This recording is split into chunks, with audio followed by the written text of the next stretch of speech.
Muy bien, hermanos, un saludo a todos. Hoy es octubre 9, 2021. Tengo 6 de la tarde, 7 minutos aquí en el sur de California y vamos a empezar con una oración. Oremos. Padre, gracias por esta tarde, que podamos, Señor, con tu ayuda, eh, aprender y también edificarnos, encontrar la verdad de lo que tú nos hablas en las Escrituras con el Espíritu Santo.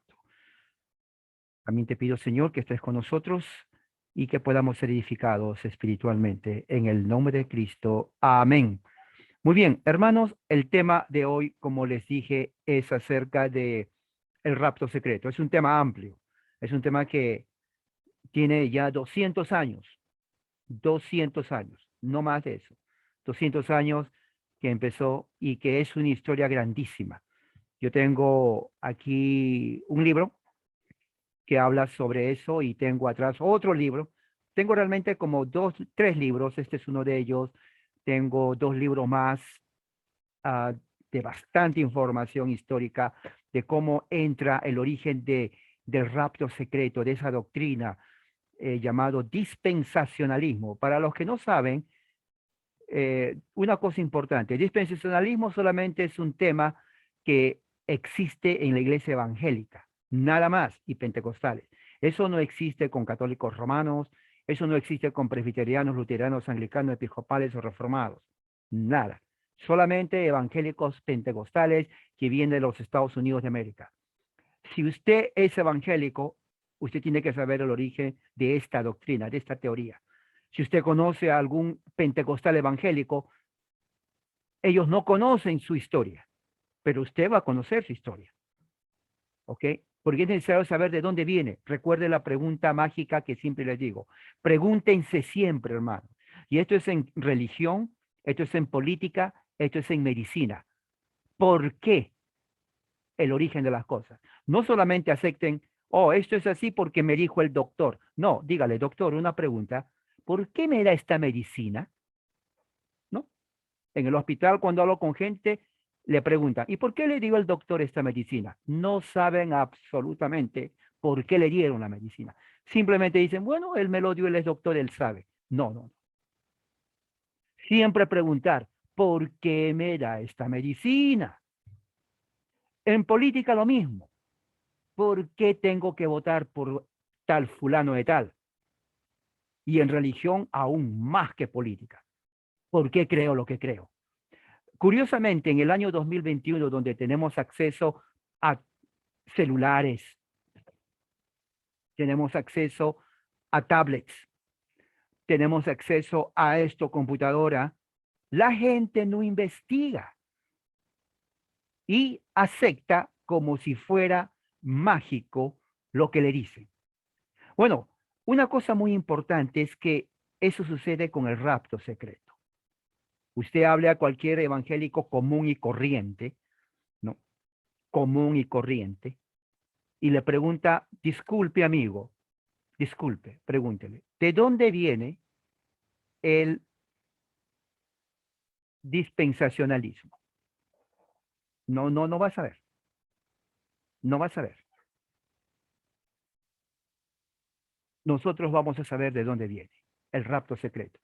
Hay una razón, o no le interesa a usted saber. A mí sí. Desde que tuve uso de razón, siempre preguntaba.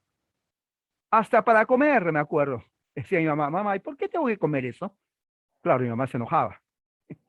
Pero en fin, es bueno preguntar. Y es verdad, usted pregunte, nadie le va a hacer nada. ¿Y por qué tengo que hacer eso? ¿Por qué tengo, especialmente en religión, entre evangélicos, hay que preguntar? A los pentecostales yo les digo, ¿por qué tienes que hablar en lengua? Sí, yo les digo a ellos, ¿por qué? ¿Por qué? Muéstrame en la Biblia por qué. Yo les exijo, les obligo y les esfuerzo a los pentecostales, cuando ellos están conmigo, a que lean la Biblia. Sí, cuando un pentecostal se cruza conmigo, prácticamente es su hora de juicio para el pentecostal, porque yo le exijo, escuche bien la palabra que digo, no le sugiero, yo le exijo. a que me demuestre con la Biblia lo que cree. O sea que no se va a ir de mí hasta que él me compruebe con la Biblia su creencia. Y es para el bien de él, no mío. Claro, la mayoría no sabe porque sus pastores no le han enseñado. Solamente le enseñaron a aplaudir y a gritar. Eso no es doctrina cristiana. Eso es aeróbic, pero no es doctrina cristiana. No, no, no, con el evangélico yo tengo cantidad de anécdotas para contar. Rapto secreto. ¿Qué es rapto secreto? ¿Qué es rapto secreto? Pregúntese, ¿no? Con la pandemia, ya Cristo viene, está a las puertas. Así dicen, ¿no? Ya Cristo viene, pero ¿por qué viene hasta las puertas? ¿Por qué? ¿Por qué? Bueno, la pandemia, la Biblia dice ahí, y va a haber enfermedades por todas partes, y eso es el juicio de Dios sobre la humanidad pecadora. ¿O sí? Sí, sí, sí, sí, ya viene, ya está a la esquina. Cristo viene, señales hay. Los que durmieron se quedarán, los que velaron se irán con él. Me voy con él, me voy con él. Y comienzan a cantar el corito. Pero hablando en serio, ¿qué es el rapto secreto? ¿Es realmente lo que enseñó Jesús? Oiga, si nosotros somos creyentes, y aquí está la Biblia, obviamente que Jesús tuvo que haber enseñado el rapto secreto, obviamente, ¿no? Por eso no, cristiano viene de Cristo. Y si Cristo enseñó el rapto secreto, oiga, qué feliz que estaría yo siguiendo al rapto secreto, porque Jesús lo enseñó.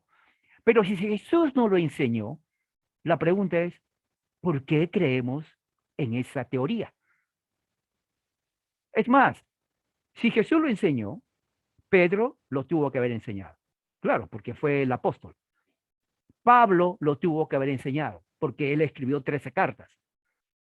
Juan lo tuvo que haber enseñado, el discípulo amado que estuvo ahí con Jesús. ¿Qué más? Judas también. Santiago también. Todos apóstoles. El autor de Hebreos también lo tuvo que haber enseñado. Hoy, y el libro que habla de profecías, el único, el único. Apocalipsis, oiga, Apocalipsis tiene que enseñar el rapto secreto. Porque si Apocalipsis no enseña el rapto secreto, que es profecía, entonces hay un problema ahí. No, no, de veras. En religión, usted no puede ser ignorante. Escuche bien, subráyelo, subráyelo. Ya hemos tenido más de 1000 años de ignorancia que la Iglesia Católica mantuvo en Europa al 99.9% de la población sin leer ni escribir, analfabetos. Eso ya está en el tiempo pasado. Hoy tenemos el milagro de la Internet. Ya no hay excusa. Rapto secreto, ¿qué es? Para empezar, dos cosas voy a decir. Número uno, Jesucristo nunca, escuche bien lo que digo, nunca enseñó tal doctrina de un rapto secreto. Él nunca enseñó eso. No enseñó que su segunda venida va a ser en 2 etapas. Una por su pueblo, luego 7 años de tribulación y luego la segunda etapa con su pueblo para instaurar el milenio. Eso nunca enseñó Jesús. Número dos, ningún apóstol, Pedro, Pablo, Juan, ¿quién más? Santiago y ningún otro escritor del Nuevo Testamento enseñó de que Cristo, su segunda venida va a ser en 2 etapas.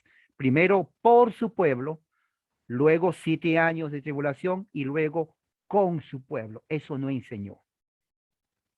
¿Ok? Eso que se quede bien grabado.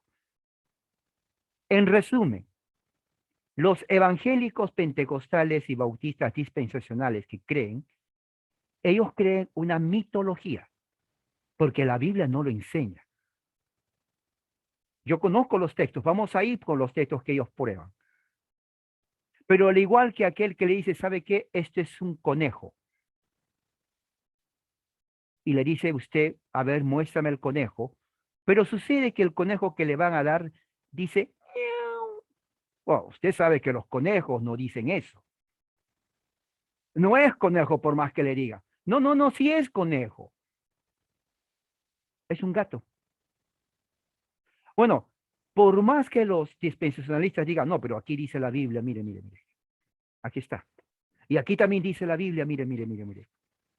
No, esos textos no enseñan que Cristo va a venir en un rapto secreto, luego seguido de una 7 años de tribulación y luego viene con su iglesia. Eso no enseña la Biblia. No hay un solo texto. Escúcheme bien, categóricamente. No existe un solo texto, por más que ellos le digan lo que le digan, igual que el que le dice, no, pero es que este es un conejo, pero es un gato, no existe. Lo que el punto crucial de esto es que muchos evangélicos, la clave de esto está en que muchos no saben que la clave de este rapto secreto no es tanto en el rapto, porque muchos dicen, bueno, pero si la Biblia dice rapto, es que ese no es el corazón del tema. El meollo de esto es la teoría que ellos hacen según Daniel capítulo 9. ¿Qué es lo que enseña? Ellos enseñan en Daniel capítulo 9 de que Jesús, antes que venga, perdón, antes de la tribulación, va a venir secretamente. Ellos usan ese texto, Daniel 9, y va a llevar a su iglesia en el aire. Luego va a venir un periodo de 7 años de tribulación. O sea, esa tribulación significa persecución o una serie de calamidades. Al término de los 7 años, los que Jesús llevó antes, los va a traer en las nubes otra vez. O sea, primero viene por su pueblo. Al término de 7 años, viene con su pueblo a vencer, según ellos, ¿no? Al anticristo. Y ahí va a instaurar entonces el milenio. ¿Por qué dicen eso? Porque ellos leen mal Daniel capítulo 9, versículos 24 y 27.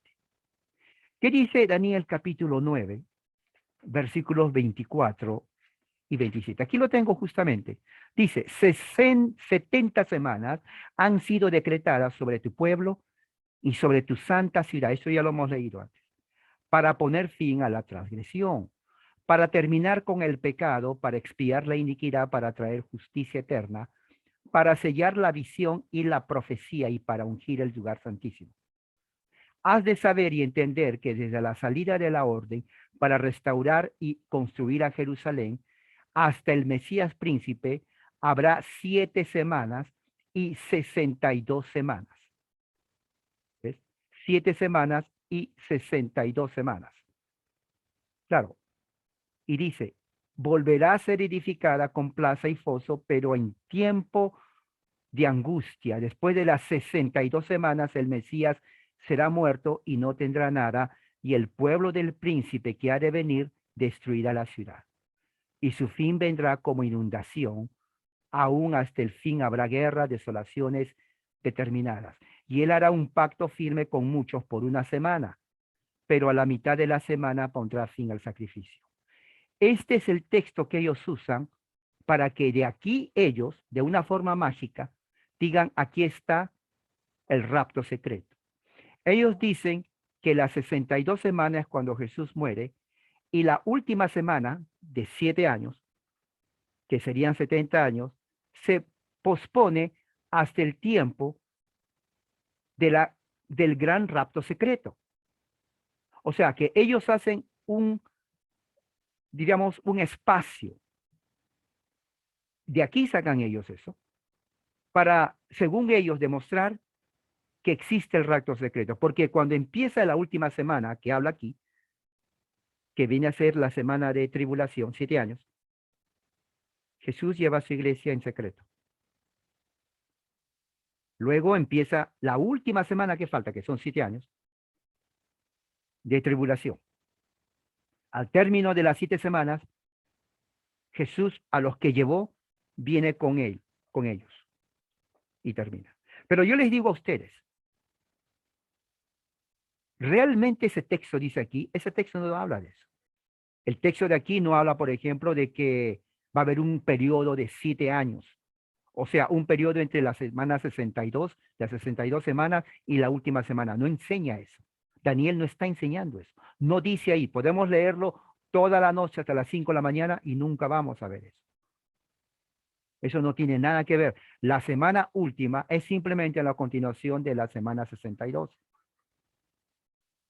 Pero no dice ahí de que va a haber un espacio entre la semana 62 y la última semana que va a completar la semana 70. No enseña eso, no existe. Si leemos bien, no hay absolutamente nada. Es la conclusión que ellos hacen. O sea, la hermenéutica que ellos usan es totalmente defectuosa.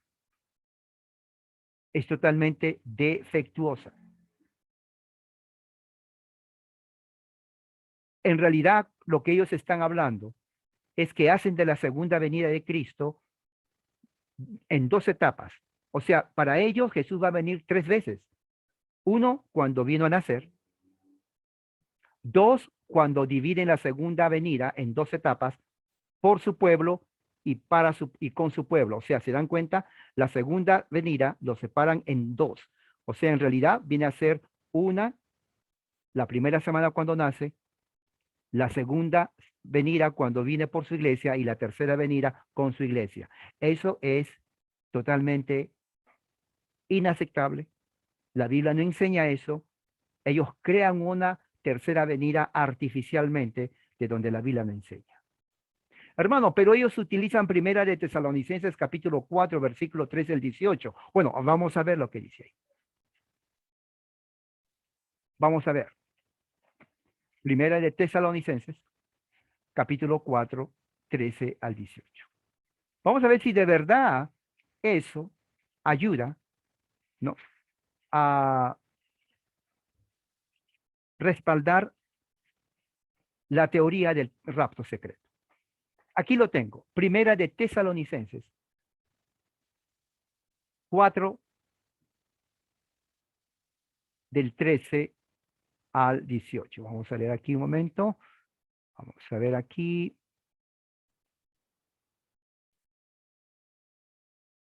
Aquí está.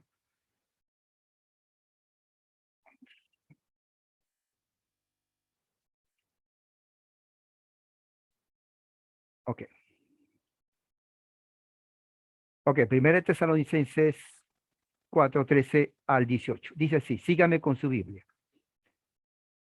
Pero no queremos, hermanos, que ignoren acerca de los que duermen. Escuche bien eso, ¿ok? Porque ellos utilizan esto, según ellos, para el rapto secreto. Vamos a ver si realmente dice algo del rapto secreto. Vamos a ver si realmente dice algo del rapto secreto. Ok. Hermanos, está hablando a los tesalonicenses, no ignoren acerca de los que duermen. Los que duermen son los que murieron. Para que no se entristezcan como lo hacen los demás que no tienen esperanza. O sea, está hablando de la gente que no tiene a Jesús, ¿no? De los que duermen, o sea, de los que mueren sin Cristo. Porque si creemos que Jesús murió, resucitó, aquí está poniendo el ejemplo de Jesús, así también Dios traerá con él a los que durmieron en Jesús. Mira lo que dice ahí. Traerá con él a los que murieron con Jesús. Traerán con él a los que murieron con Jesús. O sea, los que va a traer ya están muertos. Mira, ahí lo dice. Subráyalo. Porque eso es lo que yo hablo cuando hablo con evangélicos. Yo les hago estudiar a los evangélicos, de verdad.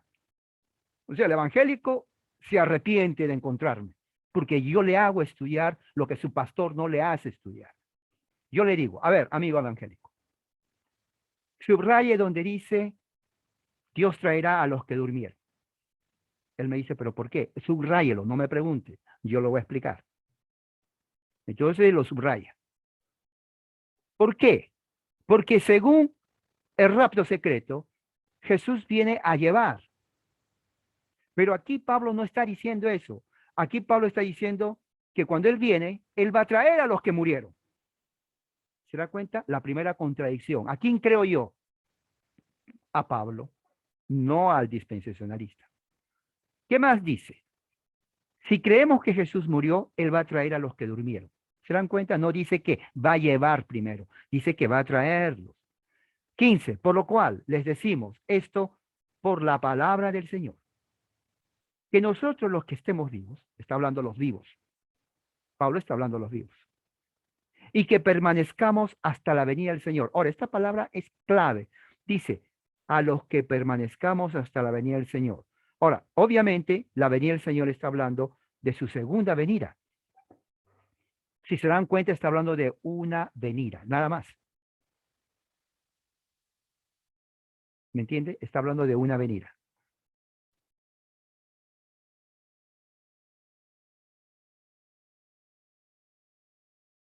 Dice, los que estuvieron,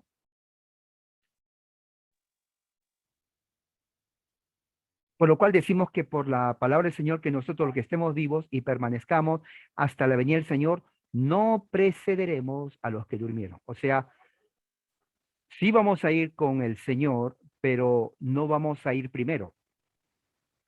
Pues el mismo Señor va a descender del cielo y con una voz de mando.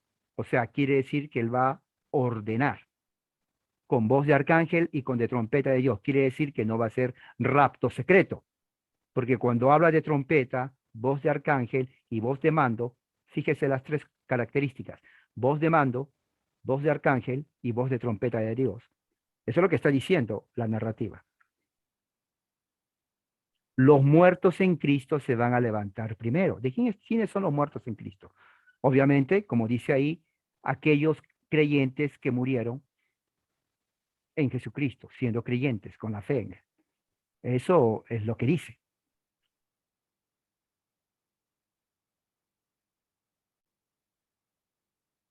16. Pues el Señor mismo descenderá del cielo con voz de mando, de arcángel, de trompeta de Dios. Los muertos en Cristo se levantarán primero. Entonces nosotros, 17, los que estemos vivos, o sea, los que estemos en ese momento vivos, porque dice entonces, y que permanezcamos, seremos llevados juntamente con ellos en las nubes al encuentro del Señor en el aire, y así estaremos con el Señor siempre. Por tanto, confórtense unos a otros con estas palabras. Si se dan cuenta en este texto que los dispensacionalistas hablan del rapto secreto, ellos se enfocan en la palabra arrebatados. Pero Pablo no se enfoca en la palabra arrebatados. Pablo se está enfocando en la venida de Jesús, que cuando Él viene, los muertos en Cristo van a resucitar con Él, primero con el Señor, y luego los que estén vivos van a reunirse con los que resucitaron y van a estar siempre con el Señor. Dice, siempre. No dice, número uno, que después de eso va a venir tribulación, porque dice siempre y termina, pone un punto. No dice nada de tribulación, no dice nada de anticristo, no dice nada de pelear, simplemente dice que cuando venga Jesús, Él va a llevar a los que murieron en Él y luego siguen los que estén vivos, en ese momento Él los va a llevar. Así que dice, confórtense unos a otros con estas palabras. O sea, el propósito de Pablo en Primera de Tesalonicenses 4, del 13 en adelante, no es acerca de un rapto secreto, es para confortar a aquellos que están tristes porque sus familiares en Cristo murieron antes que ellos. Nada más, es lo que dice ahí. Por tanto, confórtense unos a otros con esas palabras. O sea, si usted conoce a alguien de su familiar que murió y alguien está triste porque dice, ya murió, pobrecito, y la tristeza, usted puede ir con la Biblia y decirle, disculpe hermana, disculpe hermano, primo, prima, abuelo, abuela, sobrino, sobrina, hasta el vecino por último.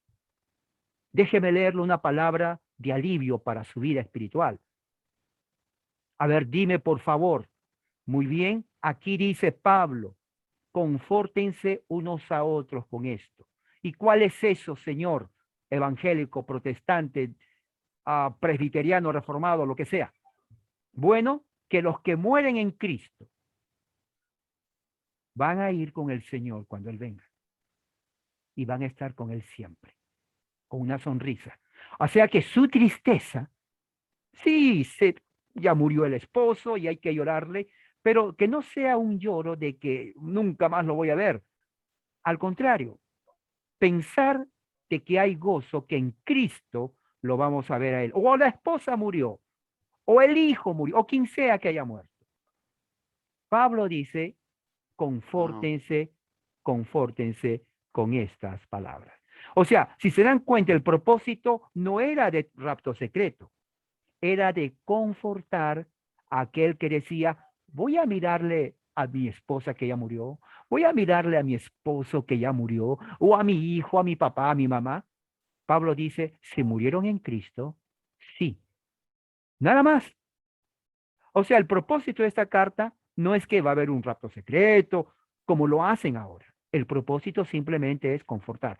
Y además, no enseña ningún rapto secreto. ¿Por qué?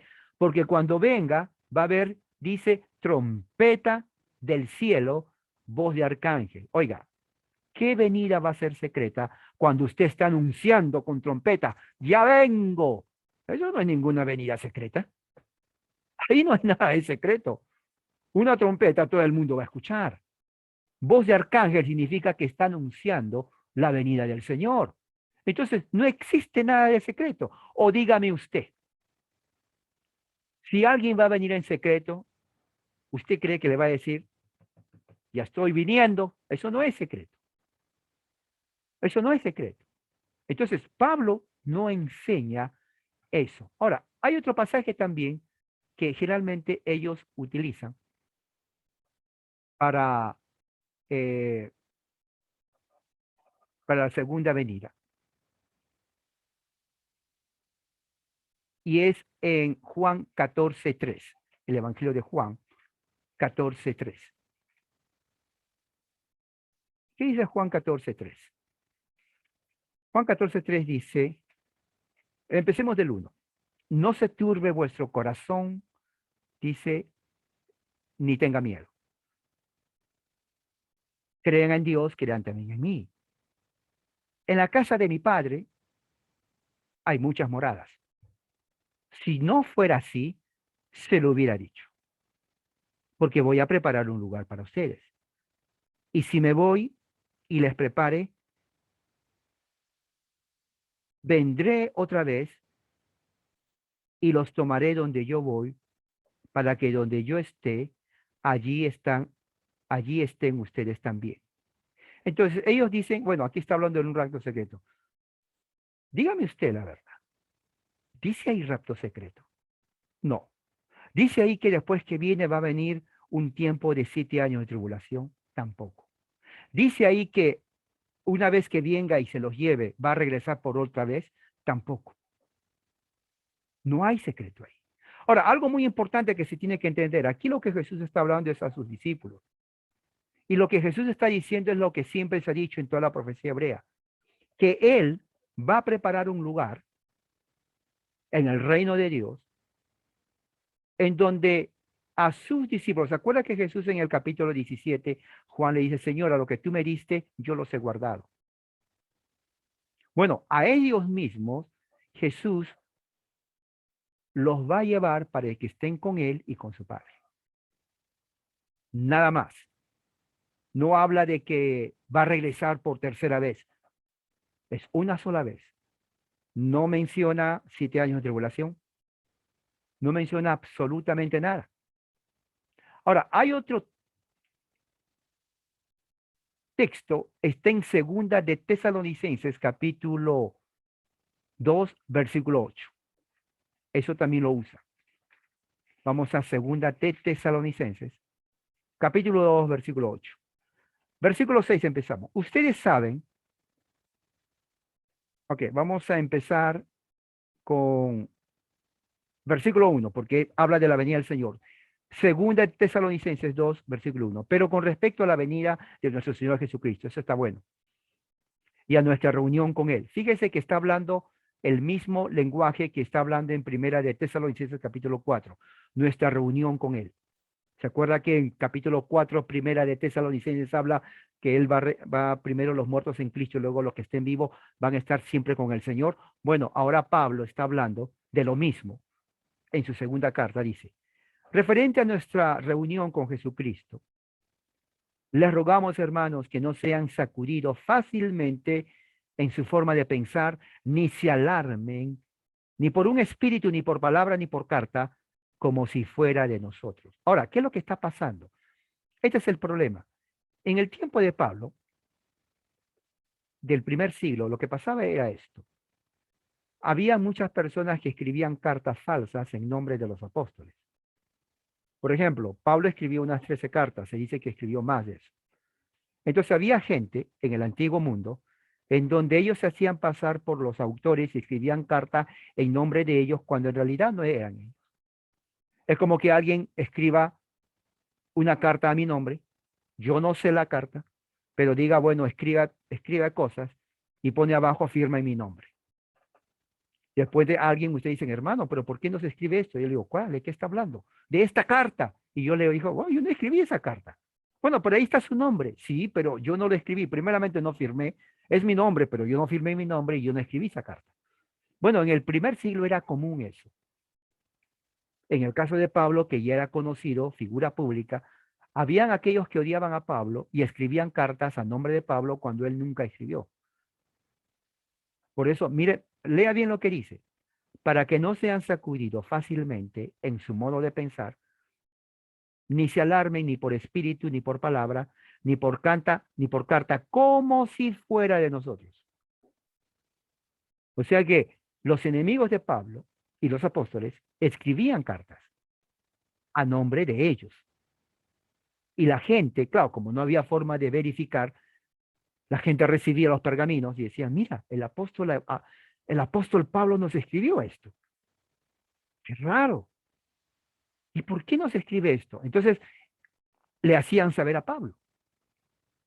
Claro, Pablo no sabía lo que estaba pasando, ¿no? Pablo no sabía lo que estaba pasando. Entonces, una vez que Pablo sabe eso, él escribe la carta, la segunda carta. Y parece que esa carta que escribieron era referente a los últimos tiempos, a los muertos, qué pasaba. Claro, no existía el PDF para nada, no había nada de eso. Eh, Pablo decide hablar en una segunda carta porque lo que escribían era referente a los últimos tiempos, qué pasa después de la muerte, qué pasa con Cristo y un montón de cosas. Bueno, Pablo dice esto, en el sentido que el día del Señor ha llegado. O sea, ¿qué es lo que sucedía? Muchos ya le decían a los discípulos que Jesús ya vino. Ese era el mensaje. Decían, pero ¿por qué se preocupan tanto de un Jesús que va a venir? Él ya vino. O sea, había maestros, falsos maestros, que hablaban en nombre de Pablo, escribiendo cartas, diciendo que Jesús ya había venido. Y eso existe, y existían. Por eso que hay muchos críticos del Nuevo Testamento, donde dice que muchas de las cartas que están aquí, de las 13 cartas que escribió Pablo, solamente 7 son genuinas, y el resto es falso, fue escrito por alguien más. Así dicen. Igual con la carta de Pedro. Piensan que la segunda carta de Pedro no fue escrita por él, sino por alguien que se hizo pasar por Pedro. El Apocalipsis, piensan que el Apocalipsis Parte fue escrito por Juan y el resto fue escrito por alguien que sí se llama por Juan. Hay otros que van al extremo y dicen, bueno, sí se llamó Juan, pero no es el Juan del discípulo de Jesús, es otro Juan. Y, es, y puede ser porque en el tiempo del primer siglo, Juan era un nombre tan común como el nombre María. Y ustedes saben eso. En un vecindario pueden haber 100 Marías y hasta pueden tener el mismo apellido. Entonces uno tiene que ver a ver cuál María es María González, digamos. Bueno, hay 20 María González. Okay. Y uno va así a ver quién es la María González que uno busca. Bueno, en el tiempo del primer siglo, María también era un nombre muy común en el Medio Oriente. Juan era común. Entonces, cuando dice Evangelio de Juan, los críticos dicen, bueno, sí, dice de Juan, pudo haber sido Juan, pero no el Juan de Jesús. ¿Cómo sabemos que fue el discípulo? Especialmente Apocalipsis. ¿Cómo sabemos que ese Juan fue el Juan de Jesús? De repente fue otro Juan. Bueno, discípulo, pero otro Juan. ¿Entienden? Algo así. Entonces, eso era común. Y Pablo dice, como si fuera de nosotros, en el sentido que el Señor ha llegado, que nadie los engañe en ninguna manera, dice Pablo. Porque no vendrá el Señor sin que primero venga la apostasía y sea revelado el hombre de pecado, el hijo de perdición. Ahora, esta frase es la frase que trae mucho debate, porque muchos creen que esta apostasía es la apostasía que va a venir al último tiempo de los siglos, en este momento, y que el hombre de pecado es el anticristo. Este es el texto que ellos usan para decir el anticristo. Pero ya hemos visto que en Primera de Juan, capítulo 1, capítulo 2, en Segunda de Juan, el mismo autor de las cartas nos dice que el anticristo no es un ser del futuro, sino ya había muchos anticristos. Eran profesores o eran paganos que negaban que Jesús o gnósticos había venido en carne. O sea, eran religiosos gnósticos los anticristos. Es más, Pablo tampoco utiliza aquí la palabra anticristo. Dice hombre de pecado. El hombre de pecado no es anticristo.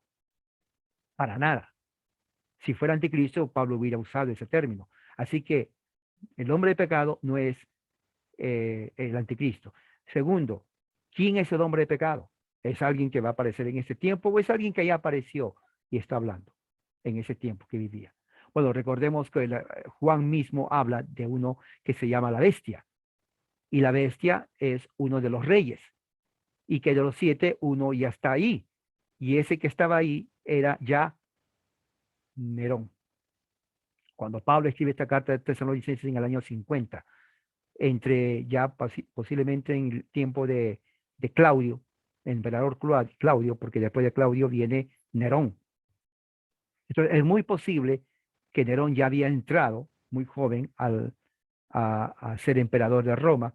Entonces Nerón se convierte en el hijo de perdición. Ahora, Nerón era una persona totalmente muy, ¿cómo se dice? Uh, odiada, ¿no? por, por el Imperio Romano. Entonces, para Pablo, Nerón es el hijo de perdición, porque él se opone a todo lo que se llama Dios. Mire, dice ahí, se opone y se exalta sobre todo lo que se llama Dios o es objeto de culto. Correcto, eso lo hizo Nerón. De manera que se siente en el templo de Dios, presentándose como si fuera Dios. Exactamente, muchos piensan inclusive que fue el Tito. ¿Por qué? Porque Tito entra cuando destruye Jerusalén en el año 70, justamente él entra al templo de Jerusalén.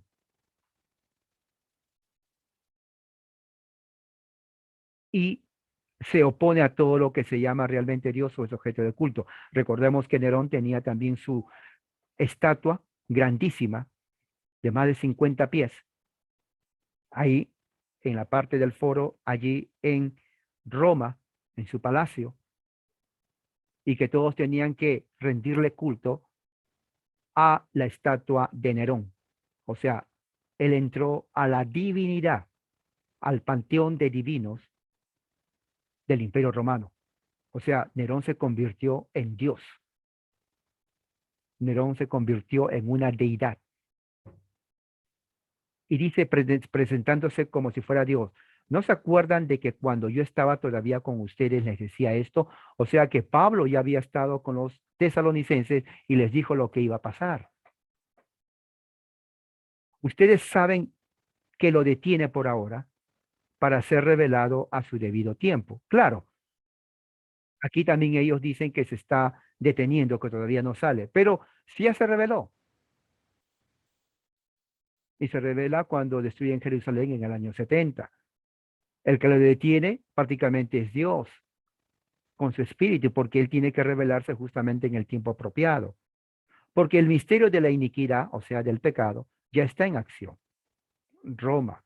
Solo que aquel que por ahora lo detiene, lo hará hasta que el mismo sea quitado de en medio, cuando lo maten, entonces será revelado ese impío, a quien el Señor matará con el espíritu de su boca y destruirá con el resplandor de su venida. Interesante porque esto es lo que sucede en el año 70. En el año 70, Jerusalén es sitiada, Lucas capítulo 21, versículo 20, es sitiada, y justamente en ese momento que es sitiada, eh, viene juicio sobre Jerusalén.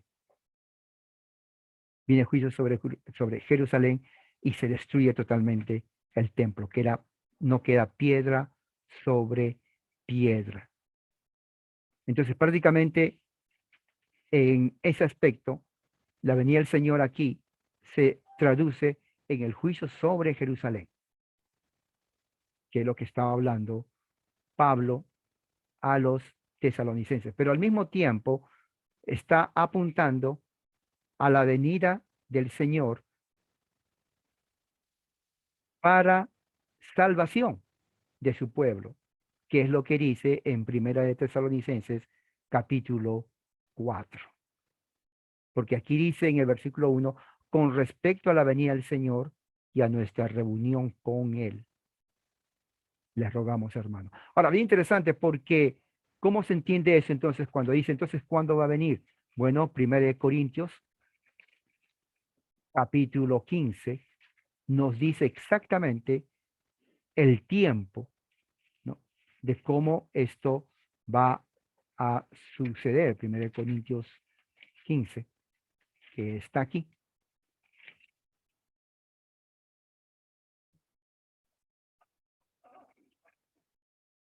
Eh, versículo 23. Pero cada uno a su debido orden. Cristo, las primicias, luego los que son de su venida, mire, en su venida, lo mismo que está hablando Pablo en la carta a los tesalonicenses. Entonces vendrá el fin. O sea, si se dan cuenta, no existe ningún 7 años de uh, tribulación, tampoco existe que va a haber una primera etapa y luego una segunda etapa. Aquí solamente habla de un evento. Luego en su venida, entonces vendrá el fin. Ahí está. No existe ningún rapto secreto. Cuando Él entregue el reino a Dios al Padre. ¿Cuál reino? El reino que está ahora. Estamos en el reino de Dios. Después que ha terminado con todo dominio y toda autoridad y poder. O sea, somete todo. Pues Cristo debe reinar, fíjese, hasta que haya puesto a todos sus enemigos debajo de sus pies, y el último enemigo que será eliminado es la muerte. Y aquí sí podemos cantar gloria a Dios, victoria, porque es lo que está diciendo. Entonces, nos vamos a quedar aquí, podemos eh, seguir la semana que viene, porque quiero hablarse la semana que viene acerca de cómo esto surge en la mente del autor. Aquí quise mencionar estos textos, que son los que ellos utilizan generalmente. Hay otros textos, pero estos son los principales. Primera Tesalonicenses capítulo 4, Segunda Tesalonicenses capítulo 2, ¿no? Daniel, donde ellos dicen que ahí habla de 2 etapas, por su pueblo, con su pueblo, 7 años de tribulación, lo cual nada. Y la tribulación que ellos se refieren, confunden, porque es la tribulación que Jesús habla acerca antes de la eh, destrucción del templo de Jerusalén. La destrucción del templo de Jerusalén de por sí mismo es el cumplimiento de la profecía de lo que habla Juan en Apocalipsis. Pero antes de eso ya estaba la persecución, 3 años y medio de eso antes, por el general y en ese tiempo era Vespasiano, Tito también. Empezó con Nerón y se iba realmente empeorando. Así que aquí dejo cualquier pregunta, si hay una pregunta que tienen ustedes, lo pueden hacer, o comentario.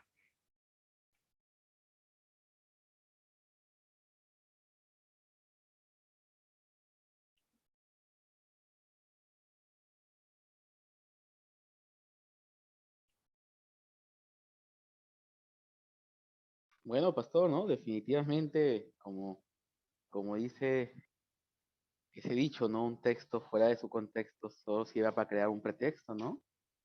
Y, Sí, y, y definitivamente, como usted lo está explicando, a que cómo en realidad Pablo, ¿no? Está hablando sobre el consuelo, ¿no?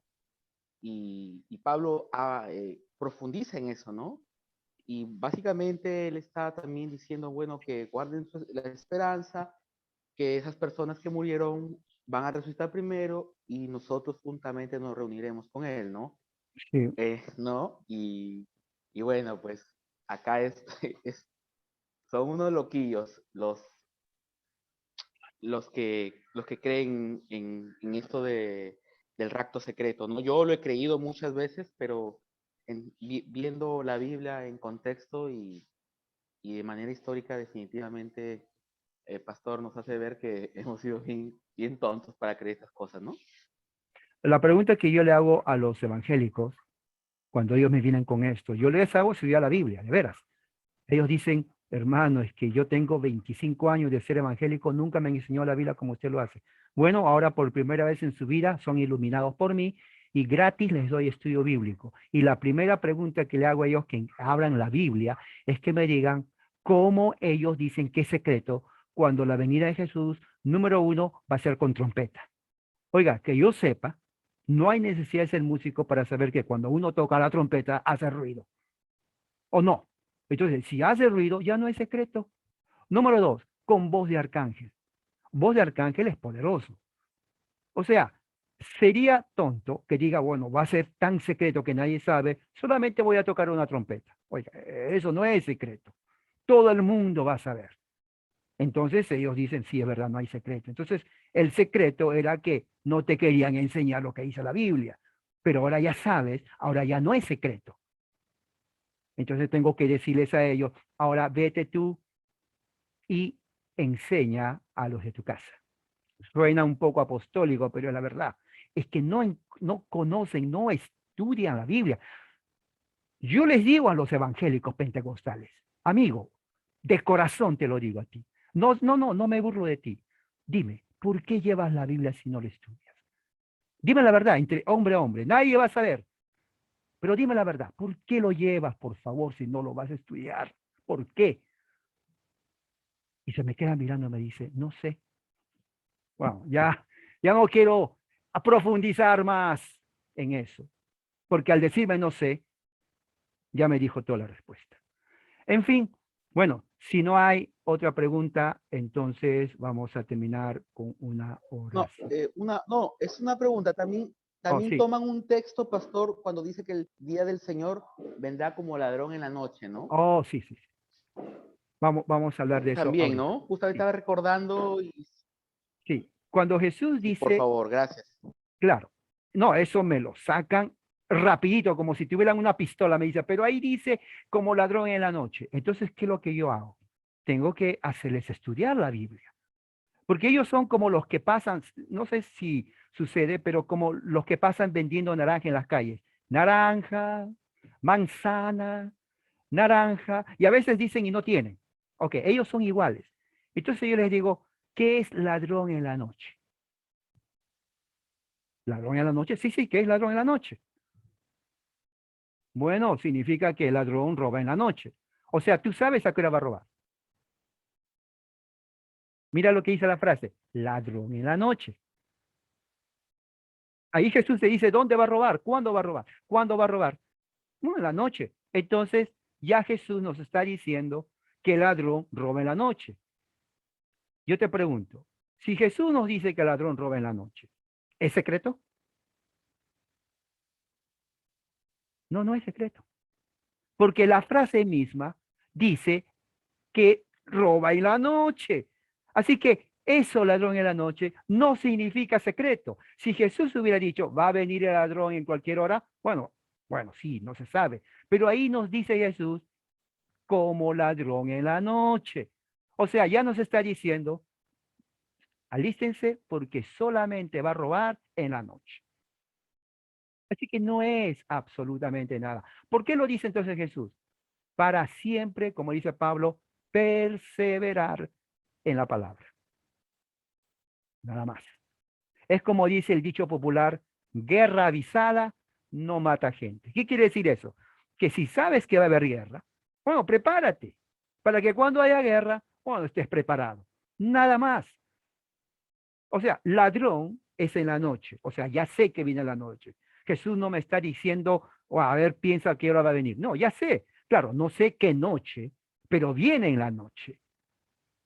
Eso no es secreto. Nada más. Eso. Nada místico, nada misterioso, nada fuera de la galaxia, prácticamente.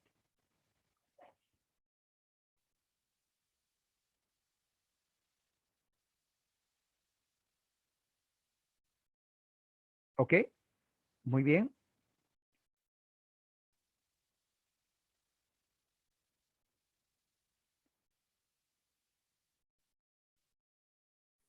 Ok, hermanos. Entonces, Profesor, no es pregunta, ¿aló? profesor, aquí. Sí, yo. Es que me dice la hermana Joana y la hermana Nidia que quieren entrar Pero no a las la veo. reunión. Pero no las veo. Mm, No, no, mm, no las está veo, raro, ¿no? sinceramente. Sinceramente, no las veo. Sí. No sé por qué. No, Bueno, pues sobre el tema, no las veo porque aquí siempre me avisa, hay personas esperando, pero no veo absolutamente a ninguna de las dos. En realidad, mm, porque me avisa dos personas esperando. Bueno, mm, de todas maneras ya vamos a terminar y esto lo voy a subir a, sí, a YouTube. Bueno, entonces vamos a a orar YouTube. Gracias, para, pastor. para terminar esta reunión y luego lo subo esto a YouTube.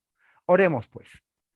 Padre Celestial, gracias por tu Sí, gracias. tiempo, que tu gracia y tu amor sea con nosotros y podamos haber aprendido tu palabra en esta noche. En el nombre de Jesús. Amén. Muy bien. Amén.